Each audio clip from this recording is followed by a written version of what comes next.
RHS Pre-Calculus presents the Magic Unit Circle. Feel free to pause the video at any time to write down a formula example or consult with your own friendly neighborhood genie. Once there was a boy named Peter, who was busy working on his math homework. Try as he might, he could not figure out what to do.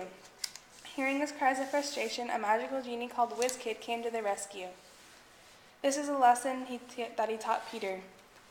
The unit circle is a circle with a radius of 1 centered at the origin of a standard xy coordinate plane. Since a circle is 360 degrees around, it can be broken up into smaller angles. These degree measures can be written in terms of radians as well. The conversion is a simple x degrees times y radians over 180 degrees equals y radians. Going the other way, x radians times 180 degrees over pi radians equals x degrees. There are several basic degree measures.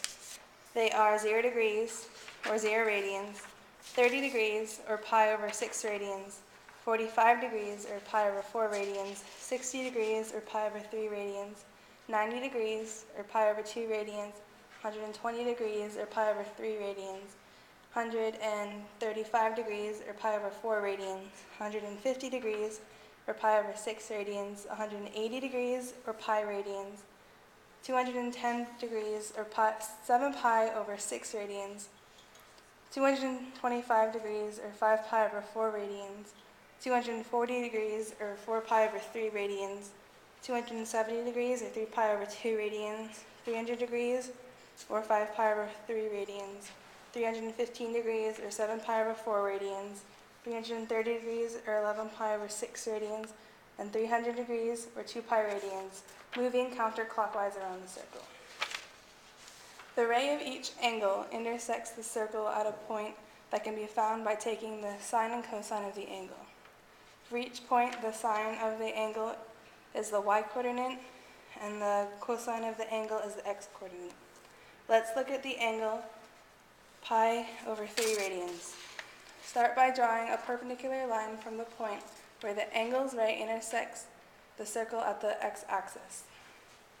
The radius of the circle is 1, so the hypotenuse of the new triangle is also 1.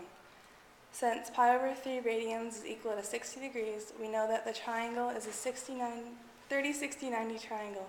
Knowing this, we can use 30, 60, 90 triangle shortcuts. We know that the base of the triangle is half of the hypotenuse. In this case, it is 1/2. And the height of the hypotenuse times the square root of 3 over 2. In this case, the square root of 3 divided by 2. Sine of pi over 3 represents y-coordinate for the point, and cosine pi over 3 represent the x-coordinate. Using SOHCAHTOA, we know that sine pi over 3 equals the square root of 3 over 2, which is the opposite side, divided by 1, the hypotenuse, which equals the square root of 3 over 2. We also know that the cosine pi over 3 equals 1/2, the adjacent side, divided by the hypotenuse, which is 1, which equals 1/2. In other words, the x-coordinate is 1/2, and the y-coordinate is the square root of 3 divided by 2, meaning that the point is 1/2 square root 3 divided by 2.